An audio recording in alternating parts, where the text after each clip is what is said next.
Coming up, ploughing my way past the deluge of forelock, tugging, sycophantic nonsense about the royal family, I delve into this week's right-wing tabloids to find out how the Tory supporting red tops are managing to get their readers riled up about small boat crossings and immigration in general. Quite honestly, if you weren't already depressed about the state of our nation after 13 years of Tory rule, reading these poisonous little rags would make sure you were. Stay tuned. If you enjoy watching the Truth to Power channel, I'd really appreciate it if you'd take a moment to hit the like button, subscribe, and above all, share a link to this video with your friends and social media contacts. In any normal world, you'd think that cutting NHS surgery waiting lists and accident and emergency response times would be a higher priority for most people than Rishi Sunak's flagship policy of stopping the boats. But no. Thanks in no small part to the power of the Daily Mail, the Sun and the Express, these oligarch-controlled rags have managed to elevate irregular migration routes to the number 2 spot in a survey of the main concerns of 2019 Conservative voters. Only beaten to top spot by the Tory cost of living crisis. This week, Sunak's government published yet another new bill, supposedly making it easier to detain and deport people arriving in the country through irregular means. Of course, just like the previous attempts to legislate away small boats crossing the Channel, this latest iteration is doomed to failure, evoking that famous definition of insanity attributed to Einstein. But then again, the government don't expect to get this legislation through anyway. It's merely performative. Window dressing. A way of distracting the electorate from all the massive problems caused by the Tory government ever since 2010.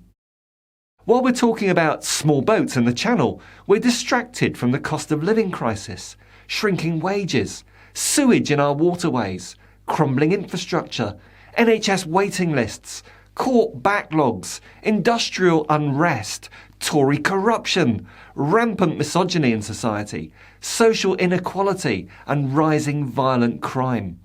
And with the help of their client journalists and the tabloid oligarch-owned press, it's working. Earlier this week, prior to being informed that he was stepping back from his role of presenter on the BBC's flagship football programme Match of the Day, National Treasurer Gary Lineker tweeted about the government's new but not new immigration law on Twitter. There is no huge influx. We take far fewer refugees than other major European countries. This is just an immeasurably cruel policy directed at the most vulnerable people in language that is not dissimilar to that used by Germany in the 30s. Cue the headline the next day in the Daily Mail. Is Lineker about to get the boot from the BBC? Lineker is exercising his right to free speech. He's breaking no rules, no contracts, no code. But it was the next part of this front page so-called news story that exposes the dishonesty of the Daily Mail and its modus operandi of stoking up anger in order to sell papers. The corporation's news staff was said to be boiling with anger that the Match of the Day host's anti-Tory tweets flout strict impartiality rules that they have to obey. Said to be boiling with anger. Said by whom? The Mail don't even claim an anonymous source at the BBC, just that it had been said. Probably by the Mail themselves. It's pathetic journalism. The Match of the Day host's anti-Tory tweets flout strict impartiality rules that they have to obey.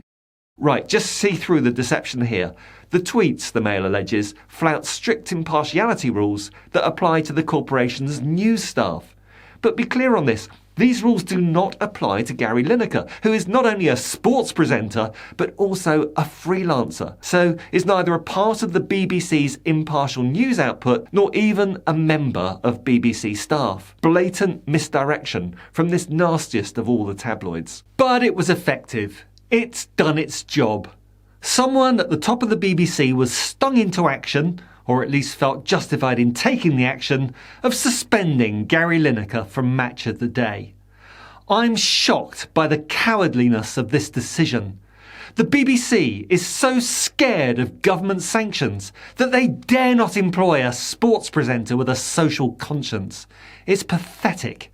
Fellow pundit Ian Wright has tweeted that I've told the BBC I won't be doing Match of the Day. Solidarity. Alan Shearer, who also presents on the show, said he had also informed the BBC that I won't be appearing on Match of the Day. At a time when their own chairman, their actual current chairman, Richard Sharp, is a major donor to the ruling Tory party, having handed over £400,000 of his own money and in the process ingratiating himself with Boris Johnson and others and smoothing his path to the BBC chairmanship. He stays in position despite this corruption, whilst the sports presenter isn't allowed to share a political opinion on social media. It literally and physically makes me feel sick. The depths that the political landscape is falling to in this country is beyond belief. A Labour source told the BBC, the BBC's cowardly decision to take Gary Lineker off air is an assault on free speech in the face of political pressure. Tory politicians lobbying to get people sacked for disagreeing with government policies should be laughed at, not pandered to. The BBC should rethink their decision. I couldn't agree more. You can probably tell I'm so angry about this. And not content to dedicate almost their whole front page to the affable, socially aware sports presenter, the Mail have a double-page spread on pages 6 and 7 attempting a complete character assassination of Lineker. I mean, how dare he express an opinion? He is apparently a preening, ignorant poseur. He's cynically warping history to virtual signal on Twitter. He hurled an ugly slur at someone, and most devastatingly, he has no actual solutions to the small boats crisis. Which is hilarious. Last time I checked, Lineker was a sports presenter with a healthy interest in social justice and fairness, not someone who's been in government for 13 years, whose actual job it is to solve this issue. And where would a Mail hit piece be without a survey of their own readership, reflecting the Mail's vile philosophy right back at them? A staggering 96% of Mail Plus readers think the BBC should sack Gary Lineker due to his remarks on small boats. Staggering is right. Only 4% of Mail Plus readers have actually given any rational thought at all to the question. Why on earth would the BBC terminate a contract with a freelance sports presenter who has expressed an opinion that he is perfectly entitled to hold and share on social media?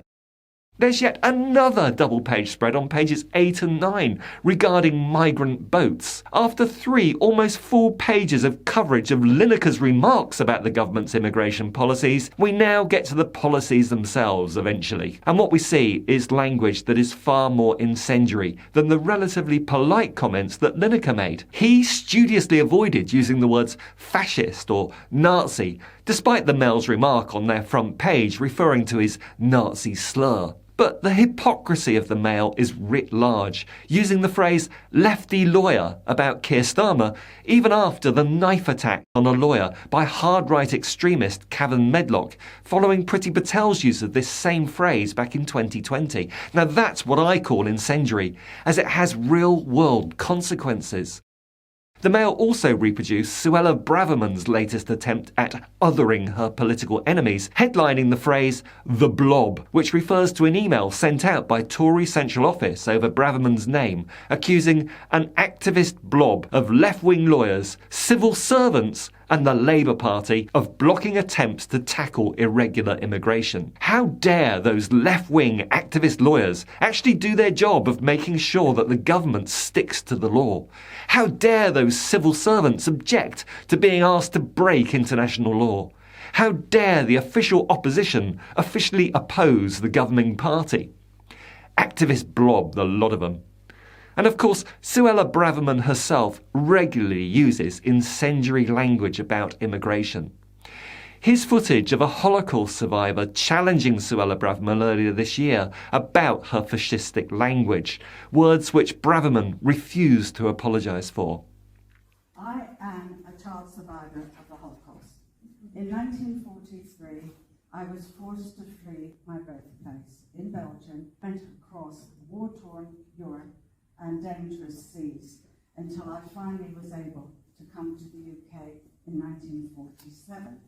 Now, when I hear you using words against refugees like swarms and an invasion, I am reminded of the language used to dehumanize and justify the murder of my family and millions others. Why do you find the need to use that kind of language? I won't apologise for the language that I used to demonstrate the scale of the You'd think, as a government minister, Suella Braverman would have enough self-awareness to ask herself whether she herself is one of the baddies, and that perhaps Lineker is only making exactly the same point as a Holocaust survivor does. It's clear to me who are the goodies and who are the baddies on this issue. Just finishing with the Mail, page 17 carries a puff piece about Sunak, with Stephen Glover, I'd imagine, pleasuring himself whilst writing this piece about this, checks notes, formidable politician. On the same page, we have the snarky little comments column from an Ephraim Hardcastle, who snipes at Emily Maitlis, of all people, because of her support of Gary Lineker. Ex-BBC Newsnight presenter Maitlis said, "Curious that Gary was free to raise questions about Qatar's human rights record with the blessing of the BBC, but cannot raise questions of human rights in this country if it involves criticism of government policy." Hardcastle fulminates, "Emily, now highly paid at Global, doesn't have to pretend to be impartial anymore." What her being highly paid has to do with it, I'm not sure. Maybe Hardcastle has a problem with this because Maitlis is a woman. But it's this questioning of pretending to be impartial.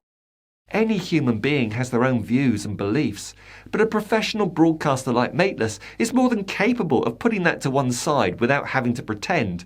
I mean, the hard right-wing Andrew Neil was capable of presenting a lot of the BBC's political output, and I always felt he did okay, to be fair. He was equally tough with politicians from the left and the right.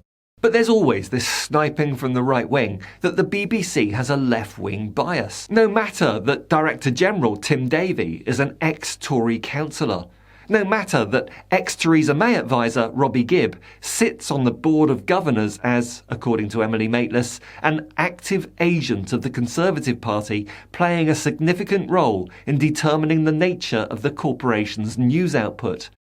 And for the icing on the cake, we have the BBC's actual chairman, Richard Sharp, who has donated over £400,000 to the governing Tory party, as well as arranging an £800,000 loan recently for Boris Johnson. But apparently, that's fine, though a freelance sports presenter is not allowed to express a private opinion on social media.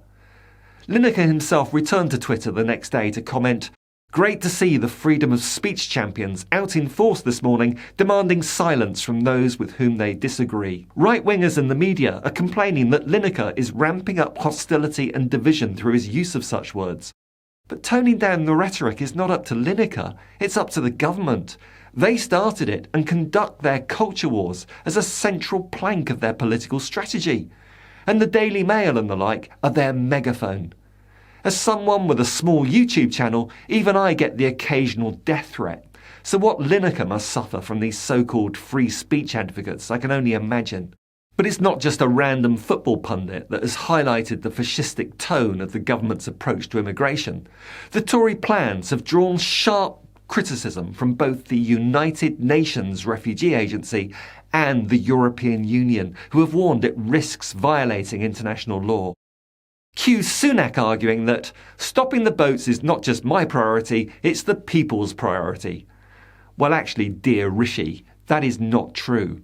It was a top issue for UK voters in the years leading up to the Brexit referendum, due in no small part to the hate-filled campaigns of Nigel Farage and his unsavoury co-conspirators. But with the huge gaps in the labour markets and an increasingly ageing population, even some tabloid readers have come to recognise that there could actually be some value in planned immigration, and that's despite their newspapers insisting otherwise.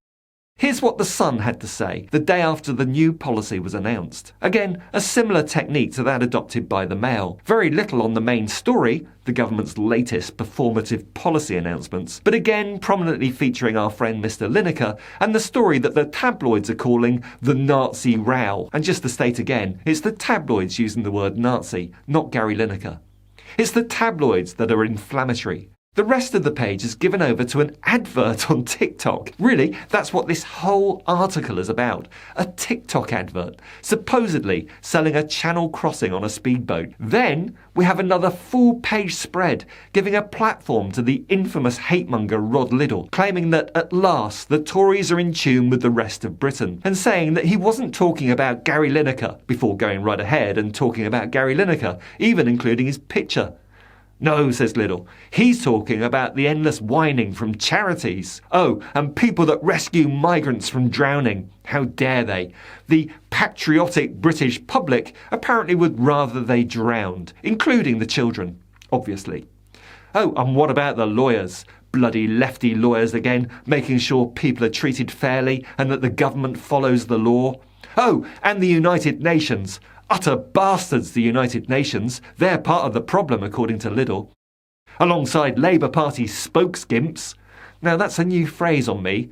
Or perhaps Liddle just got distracted and his mind wandered off onto his outfit plans for that evening. Who speaks for the little British girl who was raped by an Afghan asylum seeker, he asks. Not the BBC, apparently, which has been appallingly biased on the issue, he claims. Utter bilge. And Sun readers are paying 80p a day for the privilege of having their brains poisoned by this bollocks. Which is still a bargain compared to the £1.20 a day that the Daily Express charges for their flavour of bullcrap. Rishi's victory, reads their headline. Deal with French to fix boats crisis. Do you ever get that feeling of déjà vu? I'm sure I've read similar headlines many times since Johnson's oven-ready Brexit deal was eventually agreed. That deal took the UK out of the Dublin Agreement, allowing us to return asylum seekers to the first safe country of arrival. Ever since, the Tories have been trying to win back the rights of return that they gave away through their Brexit deal. The Brexit itself was a major factor in the rise in the number of channel crossings over the last 2 or 3 years. And this latest deal will probably end in failure, just like all the previous deals. Now, before I move on, also notice yet another reference to Lineker's tweet, again with the seemingly compulsory tabloid use of the word Nazi. The Express dedicated a full column here to this confected outrage of a story that once again ignores the whole point that Lineker was making in the first place about the flaws and unsavoury character of this legislation. The oligarch tabloid owners love this incendiary distraction from the real issues, don't they? The Express front page rolls over into the obligatory double-page spread on pages 4 and 5. And a wonderful example of doublethink in the subheading, Brexit push to attract skilled arrivals to Britain is hugely popular. Replacing those 123,000 highly skilled EU and British workers that departed following the Brexit push is hugely popular. But they don't want to reverse the Brexit. Of course not. Oh, and talking of referenda, let me quote myself from last week's video. There are certain complex issues that should never be decided by referenda, and the Brexit was one of them. Such a complicated decision should never have been put to an uninformed and politically unaware electorate, and as if to highlight the point I was making, here's the Express with a Daily Express vote. 50p to text your yes or no answer to this highly complex and multifaceted question. Will the new deal with France end the channel crossing crisis? Well, I suppose this poll is no more ridiculous than the advisory vote back in 2016.